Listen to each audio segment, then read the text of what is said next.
कुछ लोग कहते हैं हमारा भजन ठीक नहीं चल रहा है, तो भजन ठीक होगा तब जब भोजन ठीक होगा आपका। आपका भोजन ठीक नहीं है तो भजन ठीक नहीं हो सकता। भोजन कैसा हो? मित भोजी हो, ऋतु का भोजन हो, भोजन में यानी आहार की मात्रा तय हो और समय तय हो। ध्यान रहे, अगर आपका समय तय नहीं है, मात्रा तय नहीं है और आपको प्रकृति और ऋतु के अनुसार भोजन करना नहीं आता, तो ये भोजन ही आपका भोग की ओर ले जाएगा, योग की ओर नहीं। तो भोजन आपको भोग में प्रवृत्त करता है, या कि आलसी बनाता है, या कि निरुद्योगी बनाता है, या बहुत सी आप में व्याधियों की ये बीज है भोजन आपका। हमारे यहाँ शास्त्रों में आहार शुद्धि को ही तब बताया है, आहार शुद्ध हो सत्व शुद्धि।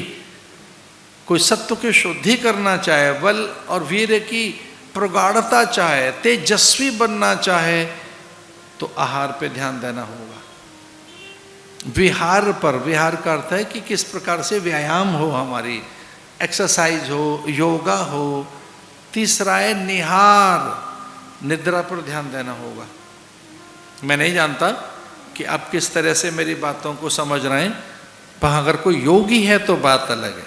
किसी को प्राणायाम करके असंप्रज्ञात समाधि आ गई है, संप्रज्ञात, या कि निर्विचार और सविचार समाधि के बीच में, या कि निर्विकल्प और सविकल्प समाधि का ज्ञाता है, अथवा तो उसके भीतर अष्टांग योग की सिद्धि हो गई है, तब उसके लिए निद्रा के मूल्य और मात्रा और मानक भिन्न हैं।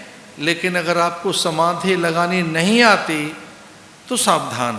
ये हमारे शास्त्रों में लिखा है कि न्यूनतम 7 से और 8 घंटे के बीच आप नींद नहीं ले रहे हैं तो बहुत सी मानसिक व्याधियां आपके पास होंगी। जिनके पास निद्रा नहीं है, जिनके पास निहार नहीं है, जिन्हें विसर्जन करना नहीं आता, जिन्हें मल का, अशुद्धि का अथवा भय का या आंतरिक जो आपकी असुचिता है उसका अगर निरसन करना नहीं आता तो बीमारी होगी। बड़ा सुंदर सा इस पर यह प्रसंग है मनु शत्रुपा का।